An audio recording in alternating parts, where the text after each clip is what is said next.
শুভ নববর্ষের প্রাক্কালে শান্ত শহরের মধ্য ঢাকার অলিতেগলিতে উৎসব প্রতিধ্বনিত হচ্ছে। 31st নাইট একটি নতুন সূচনার প্রত্যাশায় মানুষ যখন আনন্দিত, তখন একটি শীতল গল্প রবিন ও তার বন্ধুদের জীবনে প্রকাশিত হয়ে যায়। রবিন নামের সেই ছেলে ও তার বন্ধুদের চিরকালের জন্য আনন্দময় সেই রাতকে কলঙ্কিত করে দিয়েছিল তাদের জীবনে।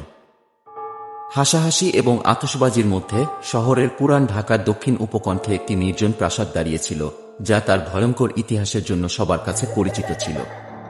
লোকমুখে প্রতি বছর 31st নাইটে এই বাড়ির থেকে কারো আহাজারি আর্তনাদ শোনা যায়, বাকি দিনগুলোই বাড়িটি নীরব থাকে। একটি বিপজ্জনক ভয়ঙ্কর ভূতের কথা সবাই বলে, যেখানে কারো ছায়া, ভয়ঙ্কর অনুভূতি পাওয়া যায়। আরও শোনা যায় একটি প্রতিহিংসাপরায়ণ মনোভাব, যা প্রতি নববর্ষের প্রাক্কালে শুরু হয় একটি ভুলে যাওয়া অপরাধের প্রতিশোধ নিতে। রবিন ছিল দুরন্ত মনা ছেলে। একদিন রবিন ও তার বন্ধুদের একটি দল সেই অশুভ গল্পের প্রতি উৎসাহ অনুভব করে। তারা ঠিক করে প্রতি বৎসর তারা 31st নাইট যে আনন্দ উদযাপন করে, সেই আনন্দটি তারা সেই রহস্যময় বাড়িটিকে গিয়ে করবে। সবার কৌতূহল দূর করবে। নতুন বছরে রূপান্তর উদযাপন করার জন্য রবিন ও তার দল চলে যায় সেই বাড়িতে, যেখানে তারা নববর্ষ উদযাপন করবে। আসন্ন বিপদ সম্পর্কে অজান্তেই তারা আবছা আলোকিত হলগুলিতে প্রবেশ করার সাথে সাথে এক ভয়ঙ্কর উত্তেজনার বাতাস বয়ে যায় তাদের সবার উপর দিয়ে। সেই বাড়িতে প্রবেশ করার পর তারা খানিকটা ভয় পেলেও 31st নাইটের আনন্দ ছিল তাদের চোখে মুখে। ঘড়ির কাঁটা যখন মাঝরাতে পৌঁছালো, হঠাৎ যেন পরিবেশটা বদলে গেল। এক অদেখা ফিসফিস বাতাসে ভেসে উঠল এবং তাপমাত্রা কমে গেল। রবিন তার বন্ধুদের নিয়ে যখন এক ঘরে আনন্দ করছিল, হঠাৎ তারা অস্বস্তিকর লক্ষ্য করল কিছু আকৃতি কালো ছায়াগুলি রুমের এক কোণে নাচছে, যেন এক ভৌতিক রূপ ধারণ করছে। হঠাৎ সেই ঘরটি অন্ধকারে হয়ে গেল এবং একটি অন্য জাগতিক পরিবেশ উপস্থিতি নিজেকে প্রকাশ করল। এক ভয়ঙ্কর বিপজ্জনক ভূত তাদের সামনে এসে দাঁড়ালো। তাদের মোবাইল ফ্ল্যাশ লাইটগুলো বন্ধ হয়ে গেল, শুধু দেখা গেল তার ভয়ঙ্কর এক আকৃতি, যা দেখতে অনেকটা বাদুড়ের মতো। চোখগুলো ঝলঝল করছিল, মাথা ছিল যেন এক মানুষ আকৃতি, আর পুরো শরীর যেন এক বাদুড়ের মতো।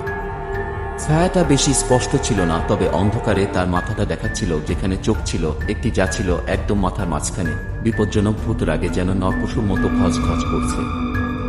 ভয়ে নিথর বন্ধুরা বর্ণালী বাড়িটিকে তাদের অনুপ্রবেশের ভুল বুঝতে পেরেছিল। ভুতুরে সেই সত্তা এক মোচড়ের করিডোর দিয়ে আতঙ্কিত সেই দলটিকে তাড়া করতে লাগলো, আর জোরে জোরে বলতে লাগলো, তোরা বেরিয়ে যা আমার বাড়ি থেকে, বেরিয়ে যা। বিপদের ভূতের খপ্পর থেকে বাঁচতে মরিয়া বন্ধুরা অতীতের স্মৃতিবিজড়িত লুকানো একটি ঘরে হঠাৎ হোঁচট খেয়ে পড়ে গেল। যখন তারা আশ্রয় চেয়েছিল, বাঁচাও বাঁচাও শব্দ করছিল।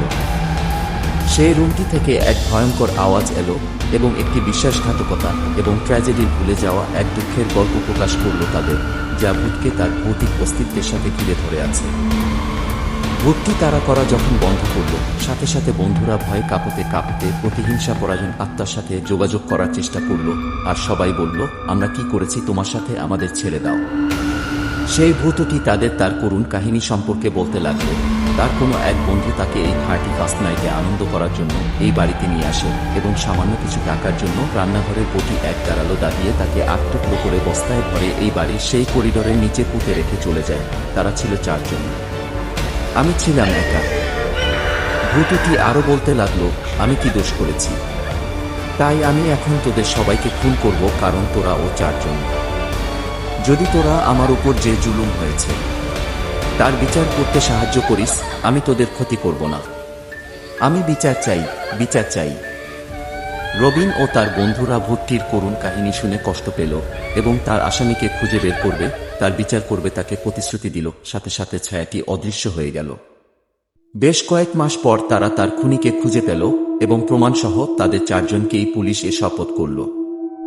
শেষ হল সেই বাড়ির অতৃপ্ত এক আত্মার যন্ত্রণা, যেখানে সেই এলাকার অনেকেই অতিষ্ঠ ছিল। এই 31st নাইট প্রতি বৎসর এলে রবিন ও তার বন্ধুদের সেই কালো রাত্রির ভয় ধরিয়ে দেয়। তারা আর রাত জাগে না এবং নববর্ষের উদযাপন